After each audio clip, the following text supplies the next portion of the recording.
반갑습니다. 자, All-in-One 중학영어 140강 강의 시작해 볼 거고요. 자, 이번 강은 우리가 Basic of the Basic, 그러니까 어순 공식을 정리하는 마지막 시간이죠. 자, 그래서 마지막으로 남아있는 건 뭐가 남아있을까요? 자, 수식어고 형용사적 수식어 했으니까 부사적 수식어만 남아있을 거예요. 앞쪽에서 굉장히 많은 그런 내용들을 전달해 드렸기 때문에 자, 이번 시간의 수업은 좀 더 간결하고 컴팩트하게 이루어질 수 있지 않을까 생각합니다. 자, 시작해 볼까요? 오늘 공부한 내용과 순서는 부사적 수식어만 남았습니다. 한 단어짜리도 있고요. 두 단어짜리도 이상의 구도 있고 절도 있겠죠. 자, 하나씩 꼼꼼하게 어순 따져보시면 되겠고요. 자, 마무리는 퀴즈로 하도록 하겠습니다. 자, 그럼 부사의 위치부터 바로 들어가는데요. 부사가 이제 여러 가지를 수식하잖아요. 명사 빼고 다 하니까. 자, 그래서 그거를 분리해서 우리는 알아볼 텐데, 맨 먼저 동사를 수식하는 부사부터 위치를 좀 살펴볼 거예요. 원칙적으로 어떻다 그랬죠? 중요한 게 먼저 나오고 나중에 수식하는 게 나온다고 했으니까, 자, 동사의 뒤쪽에 나오는 게 맞겠죠. 타동사라면 뒤쪽에 뭐가 붙겠죠? 목적어가 붙으니까 원칙적으로는 문장에 이렇게 끝에 나오는 게 맞을 거예요. 그런데 세 가지 위치가 여기 써 있습니다. 자, 요게 원래 위치였는데 영어에 여러 언어가 영향을 주다 보니까 자, 도치가 되고 막 옮겨지고 막 이래요. 그래서 도치는 왜 하죠? 도치가 이제 여러분들 위치를 바꾸는 건데요. conversion이라고 하죠. 도치는 왜 하죠? 강조하기 위해서 합니다. 그래서 부사는 어디로 갈 수 있어요? 주어 앞으로 이렇게 날아갈 수도 있어요. 이렇게 사용될 수도 있습니다. 이해되셨나요? 네. 그 다음에 여기 동사 앞쪽에 올 수도 있대요. 자, 이것을 제가 하나의 그 사례를 가지고 여러분께 설명을 드리려고 하니까 한번 보세요. 증명해 보겠습니다. hospital, 주어죠? installed, 설치하다의 뜻입니다. 타동사죠? 뭐뭐를 설치하다니까 그 뒤쪽에 목적어가 왔을 거예요. new heating system. 새로운 난방 시스템을 설치했다. 주어 동사 목적어 뼈대가 다 갖춰졌어요. 자, 그리고 동사를 수식하는 아이는 어디 오는 게 원칙이에요? 이렇게 뒤에서 앞으로 수식하는 게 원칙이라고요. 그런데 이 recently는 어떻게 되겠습니까? 앞쪽으로 도치될 수도 있습니다. 강조를 위해서. 부사의 어수는 동사 수식 부사의 위치는 세 군데나 되니까 좀 주의하셔야 돼요. 이렇게 맨 앞으로 와서 수식할 수도 있고요. 그 다음에 동사 바로 앞자리에 와서 주어와 동사 사이에서 수식할 수도 있습니다. 두 번째, 부사는 형용사도 수식하죠. 이때는 어디에 오나요? 이때는 자, 앞에서 뒤로 옵니다. 예문 보시면 굉장히 친숙할 거예요. 자, 이번에는 보어 자리에 important 이라고 하는 형용사가 왔습니다. 중요한. 근데 얼만큼 중요해요? 바로 정말로 중요하답니다. 자, 얘는 필수 성분이지만 얘는 수식 성분이죠. 중요한 정도를 자세히 설명하는 거예요. 제한하고 한정하는 것입니다. 어수는 어디? 형용사를 수식할 때는 앞에서 뒤로 한다. 됐나요? 네. SNS는 정말로 중요하다. 우리의 삶에서 이런 의미가 되겠는데요. SNS는 여러분들 다 아시죠? Social Networking Service 이렇게 되어 있습니다. 그래서 사회적인 그런 어떤 관계, 인적 관계를 만들어내는 그런 서비스를 말하죠. 뭐 인별그램 이런 거 되겠습니다. 자, 그 다음에 두 번째로 갈게요. 마찬가지로 popular, 인기가 많은 보어입니다. 자, 어느 정도로 인기가 많대요? 굉장히 많답니다. 자, 이렇게 해서 정도를 수식하게 됩니다.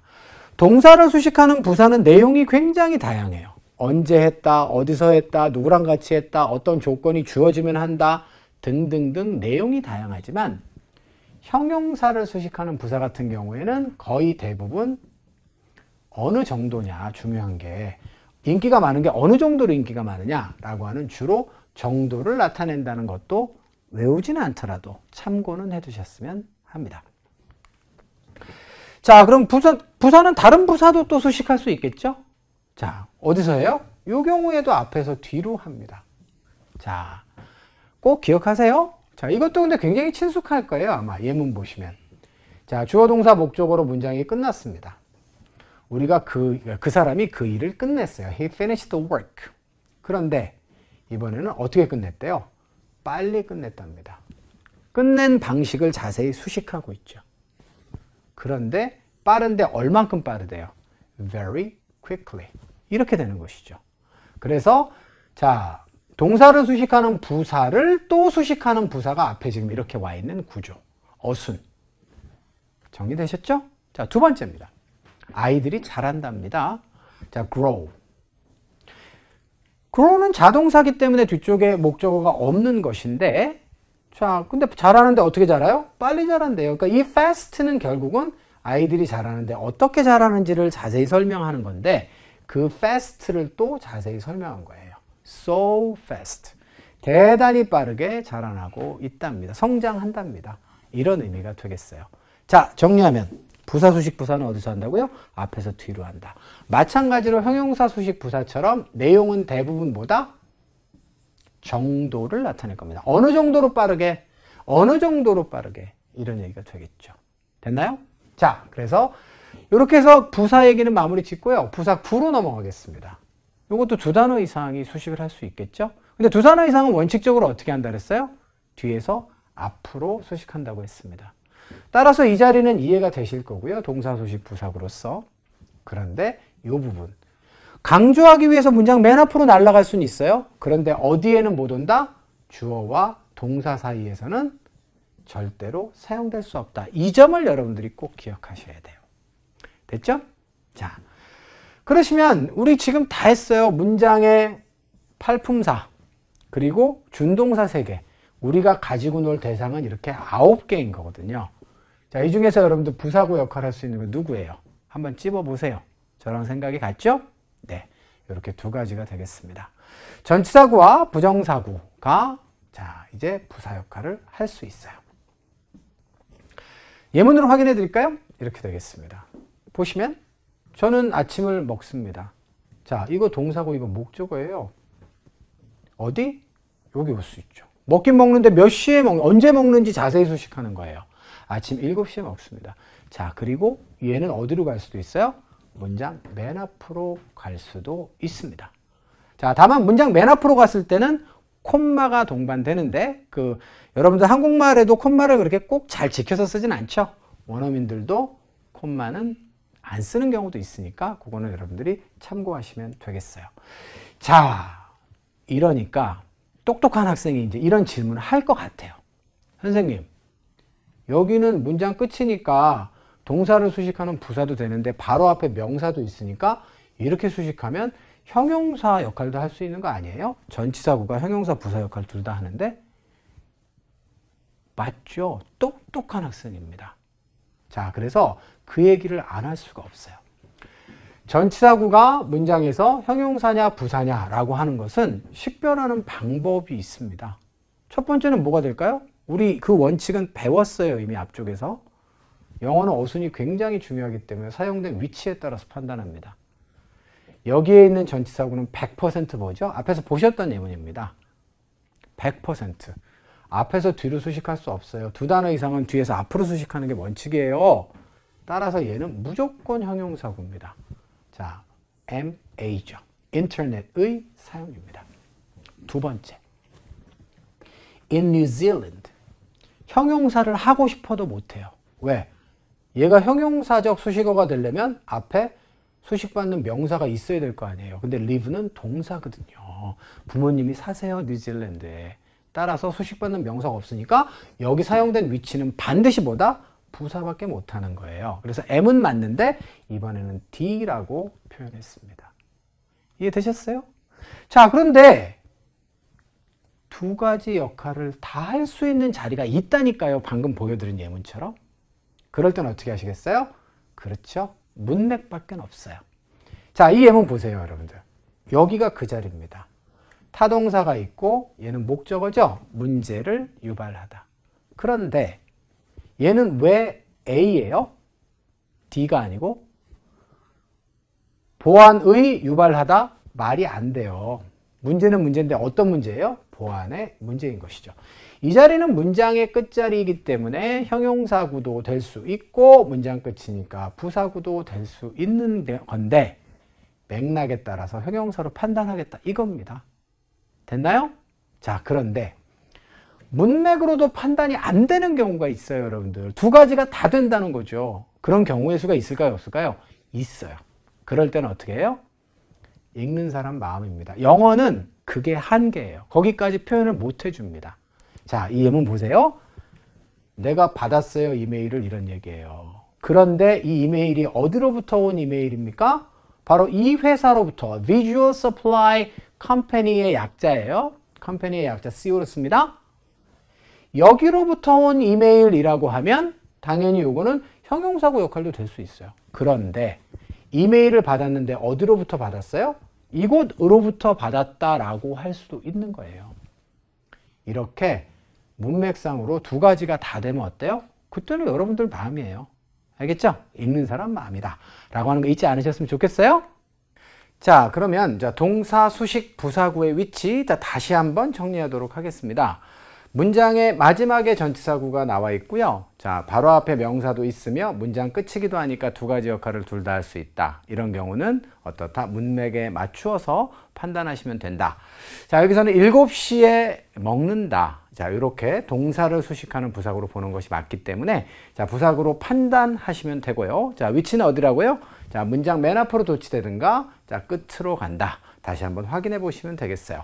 문장 맨 앞으로 가는 그런 예문도 하나 필요하겠죠? 자, 그래서 두 번째 예문 여러분께 좀 드려보는데요. 자, to see its museums 이렇게 되어 있네요. 박물관을 본다. 이렇게 되어 있는데 자, 문장에 주어와 동사가 있으니까 이 부정사는 여러분들 주어라고 생각하시면 안 되고요. 앞쪽으로 이렇게 도치가 된 상태다. 이렇게 보시면 되겠어요. 그러면 문장에 주어 앞쪽으로 도치된 부정사는 역할이 뭘까요? 자, 여기 써 있죠? 동사, 수식, 부사구는 저렇게 도치가 될 수 있다. 자, 라는 것입니다. 따라서 자, 이 문장은 어때요? 사람들이 파리를 방문하는데 목적이 뭔가요? 박물관을 보기 위해서 방문한다. 방문하는 목적이 뭔지를 자세히 수식하고 있습니다. 자, 그리고 이 아이는 어디로 또 갈 수도 있어요? 그렇죠. 약속된 우리의 지금 자, 정리에 의하면 이렇게 문장 끝에서 앞으로 이렇게 수식할 수도 있습니다. 자, 그러면 또다시 똑같은 얘기가 한번 반복될 거예요. 문장 꼬랑지에 있죠? 근데 바로 앞에 이렇게 명사도 있네요. 자, 부정사가 형용사와 부사의 역할을 둘 다 할 수 있는 자리에 자, 오게 되면 어떻게 되죠? 마찬가지로 똑같은 설명이 한번 반복될 겁니다. 첫 번째, 사용된 자리에 따라 판단한다. 두 가지 역할을 다 할 수 있는 자리면 문맥에 따라 판단한다. 자, 두 가지 해석이 다 되면 어떻다? 그때는 읽는 사람 마음이다. 자, 이렇게 부정사도 여러분들이 마찬가지로 정리하시면 되겠네요. 자, 그러시면 여기까지 해서 동사를 수식할 때 부사구라는 녀석은 어느 위치에 오는가에 대해서 자, 확정 정리를 해 보았습니다. 자, 그러면 동사 말고 형용사나 부사도 수식을 받을 수 있잖아요. 부사구로부터. 그 위치도 우리가 좀 정리를 좀 해야겠죠. 자, 그리고 이것은 길게 얘기할 것은 없는 것 같아요. 어디서 할까요? 뒤에서 앞으로 할 것입니다. 이렇게 정리하시면 되겠고요. 자, 그리고 부사구 자리에는 이미 반복되는 얘기지만 전치사구와 부정사구가 가능하겠죠. 자, 예문을 통해서 검증하시고 마무리하겠습니다. 자, 어떻습니까? 이번에는 available이라고 하는 보어가 있는데 자, 이 보어는 형용사입니다. 자, 형용사는 누가 수식하죠? 자, 부사구, 부사절이 수식하죠. 바로 뒤에 전치사구가 있네요. 자, 이 전치사구는 어때요? 자, 뒤에서 앞으로 수식을 하는 것이기 때문에 수식의 대상이 available일 수밖에 없고요. 자, 내용으로 검증해 보시면 이용 가능한데 누구에게 이용 가능합니까? 바로 UFA의 학생들에게 이용 가능하다라고 자, 자세하게 수식하고 설명하고 있으므로 자, 내용상으로도 부사가 되겠죠. 위치 어디죠? 바로 수식 받는 형용사의 뒤에서 앞으로 가고 있다. 이렇게 보시면 되겠네요. 자, 두 번째로 가시면 부정사도 마찬가지일까요? 그렇죠. 부정사는 동사의 구조를 가진다. 그래서 C가 타동사고 이하의 목적어가 붙었다. 말뭉치다. 자, 근데 역할은 뭐죠? 문장의 필수 성분이 다 들어왔어요. 저는 기쁩니다. 따라서 자, 이것도 마찬가지로 앞에 있는 glad라고 하는 형용사 보호를 수식하고요. 형용사 수식할 때는 어디서 해요? 두 단어 이상은? 당연히 뒤에서 합니다. 그래서 이런 문장이 나오는 것이죠. 이런 문장은 사실 여러분들이 일상생활에서도 자, 영어를 공부하시는 동안 많이 들어보셨을 거예요. I'm glad to see you. 자, 당신을 보게 되어서 기쁩니다. 이런 의미가 되겠죠. 기쁜 이유를 설명하고 있습니다. 자, 이렇게 해서 마무리 짓고요. 마지막으로 가겠습니다. 이제 부사절로 갈 건데요. 부사절 같은 경우에는 뭐 동사 따로, 형용사 따로, 부사 따로 수식하는 경우를 다 나눠서 우리가 보는 것이 이제는 너무 과도한 것 같아요. 그래서 묶어서 가도록 하겠습니다.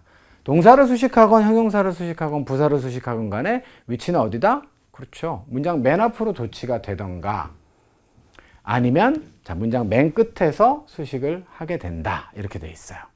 자, 그런데 여기 지금 동사, 형용사만 나와 있고 부사는 없죠? 자, 그 이유는 조금 이따가 제가 설명을 드리도록 하겠습니다. 자, 그리고 부사절 자리에는 누가 나올 수 있나요? 그렇죠. 이 9가지의 대상 중에 당연히 접속사절만 등장할 수 있겠습니다. 자, 예문으로 정리할게요. 자, 동사, 형용사, 부사를 수식하는 부사절의 위치는 어디다? 이렇게 문장 끝이 될 수 있을 거예요. 자, 주어 동사가 있고 if는 그러므로 접속사겠죠. 자, 제가 수식하는 대상은 누구다? 바로 stay가 되겠습니다. 머무는 조건이 뭐예요? 비 오면 머물고 비가 안 오면 머물지 않고의 조건을 자세하게 수식하고 제한하고 한정하고 있다. 위치는 어디다? 바로 문장 꼬랑지에 있다. 그리고 이 if절은 어디로 갈 수도 있다? 이 문장 맨 앞으로 가서 컴마를 찍고 등장할 수도 있다라는 점도 기억하시면 좋겠어요. 자, 그리고 다음 문장입니다. 다음 문장은 when부터 시작해서 online까지가 available이라는 보호를 또 수식하죠. 자, 이건 당연히 available은 형용사고요. 자, 10%의 디스카운트가 이용 가능하다라고 돼 있죠. 그런데 시점이 언제예요? 바로 온라인으로 샀을 때 이용 가능하다라고 해서 시점을 자세하게 수식하고 있다. 자, 그래서 동사, 형용사, 부사를 수식하는 자, 부사절은 이렇게 문장 꼬랑지에 오든가 아니면 맨 앞으로 도치가 돼서 이런 위치에서 사용될 수 있다까지 정리하시면 되겠습니다. 자, 그리고 부사를 수식하는 부사절은 근데 왜 예문에 없을까요? 자, 요거는 이론적으로만 가능하고요. 자, 실제로 저는 한 번도 본 적이 없어요. 자, 그래서 이렇게 정리를 하시면 되겠네요. 그래서 이론상으로만 존재하는 것으로 이렇게 생각하시면 될 것 같습니다. 자, 이렇게 해서 오늘 강의 마무리 지을 거고요. 자, 마무리 퀴즈 가볼게요. 1번입니다. 문장 맨 앞에서 동사를 수식할 수 없는 것은 자, 선택지 중에 형용사는 기본적으로 동사 수식을 할 수 없죠? 자, 그래서 정답은 여러분들 D번에 쓰시면 될 거예요. 잘 골라주셨을 거고요. 두 번째로 가겠습니다. 명사가 주어고 동사 사이에 그렇다고 한다면 두 단어 이상은 뒤에서 앞으로 한 단어는 앞에서 뒤로 이기 때문에 부사나 형용사 구절이 가능하겠죠. 그 자리에서는 따라서 정답은 부사절입니다. 자, 이렇게 여러분들도 잘 정리하셨을 것으로 보고요. 세 번째입니다. 동사 수식하는 부사의 일반적 위치, 문장 맨 앞, 동사 앞, 문장 맨 끝. 따라서 정답은 목적어 앞이다. 이렇게 정리하시면 되겠어요. 자, 오늘 이렇게 해서 자, 이제 10강에 걸쳐서 저희가 이제 문장의 어순 공식을 확립을 좀 잘 했습니다. 꼼꼼하게 잘 하셔야 다음 항해가 자, 편안하고 즐거운 여행이 될 수 있을 거라고 생각해요. 자, 그러시면 오늘 강의 여기서 마무리 짓고요. 다음 주에 만나요, 여러분들. 안녕!